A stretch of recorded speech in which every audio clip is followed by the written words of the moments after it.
የትም ዓለም የጥቁር ኢኮኖሚ የሀገረ መንግስቱን ደካማ ጎንና አፈጻጸም ቁልጭ አድርጎ የሚያስረዳ ነው።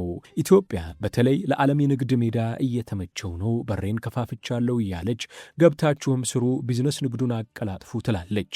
ዛሬም ግን በተለይ በከፍተኛ የውጭ ምንዛሬ የሚገባውን ነዳጅ እየሰፈረች በዚህ ግዙ በዚህ ሽጡ ማለቷ ምን ለውጥ አመጣላት?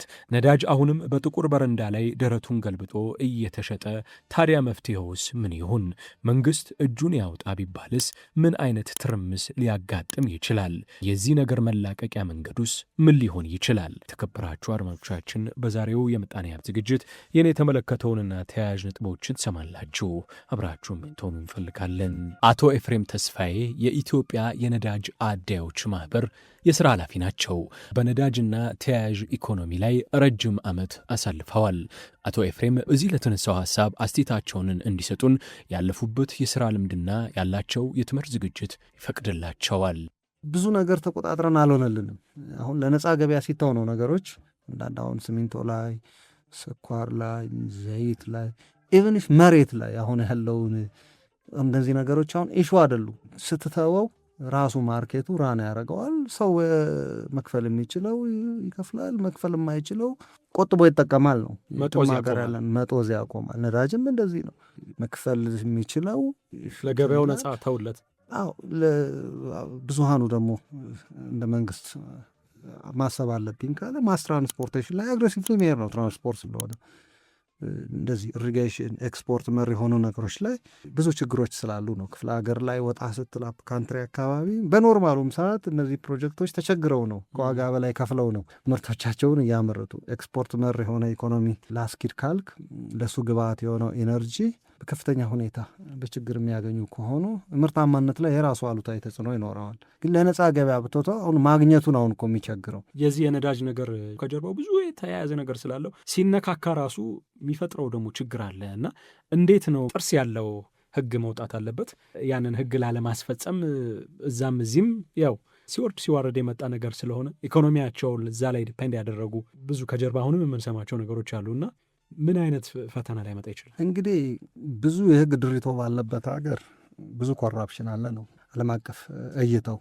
ምክንያቱም ቢሮክራቱ በየቢሮ ያንን ነገር አቢዩዝ ያደርገዋል። ስራውን ነገሮችን ከማቅለልና ስራውን ከመስራት ይልቅ እነዛ ነገሮች የሚፈጥሩትን ቦትልኔክ ለማለፍ ሰው ወደ መክፈል ይሄዳል። ያ ነው አሁን በዚህ ኢንዱስትሪ ላይ እያየን ያለ ነው። መንግስት ሁሉን ነገር ያውቃል ማለት አይደለም። የኤነርጂ ፍላጎት ከቦታ ቦታ በተለያየ ጊዜ ተለዋዋጭ ነው። በኮታ ላድርግ በሰፈር ላድርግ ስትል ይሄን ቶሎ ቶሎ ተለዋዋጭ ሁኔታ የምትረዳበት ስርዓትና ሲስተም መኖር አለበት።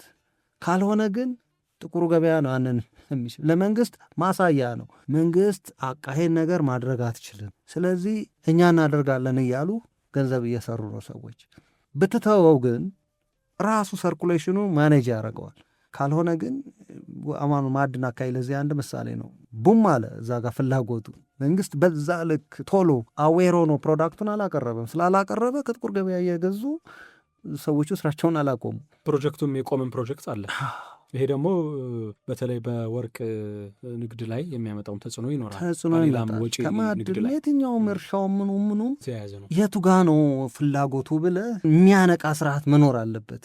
አሁን ከተማ አካባቢ ጥረት ሲኖር ሰልፎ ያነቃሃል፣ ትረባረባለ ስለሚታይ ባይል።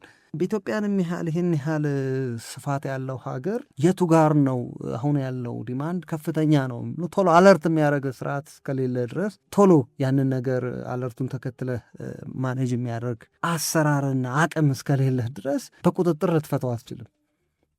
የዛሬ ዓመት ባለ እይታና ጥናት ወይም ግምት ዛሬ ላይ የምታቀርብ ከሆነ በአመት ውስጥ ደብል ሊሆን ይችላል እዛ አካባቢ ፍላጎቱ።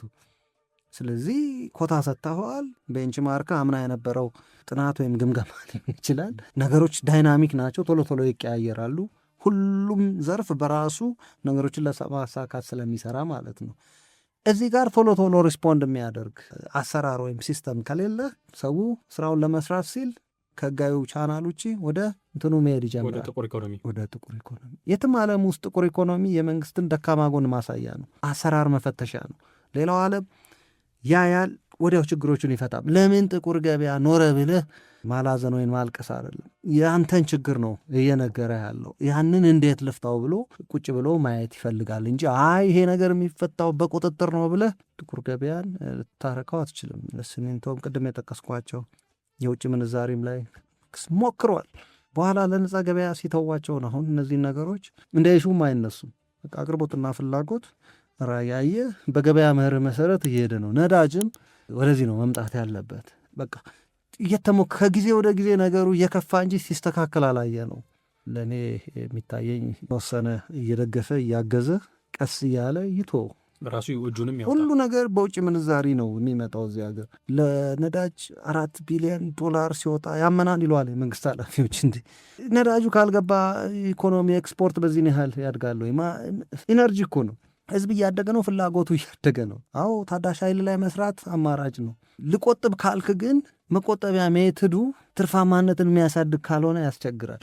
ነዳጅ የሚሰራ ትራክተር፣ ግሬደር፣ ዶዘርን ልታቆመው አትችልም። ቆጥበ ሜካናይዝድ እርሻ እያልክ ነው በየቦታው ኢንቨስትመንቱ እዛም እዚህም እያለ ነው። አንዱ ሶርስ ፓወር ነው። የፀሐይ ኃይል አሁን አይደርስልህም። ለነዚህ ኤሌክትሪክ የሚሰራ ዶዘር ምናምን ገና ነው። የአመቱ ቁጥሩ እየጨመረ ነው። ህዝቡ ቁጥር ጨመረ ማለት ምርታማነትም ፍጆታም አብሮ ነው የሚጨምረው። ስለዚህ ከዚህ ጋር ተያይዞ ማቅረብ ግድ ነው።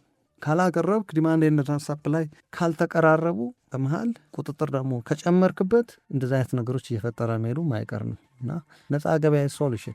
በሚያከብራችሁ ራዲዮ ሸገር ኤፍ ኤም 102.1 የዛሬው የምጣኔ ሀብት ዝግጅት እዚህ ላይ ይረፍ።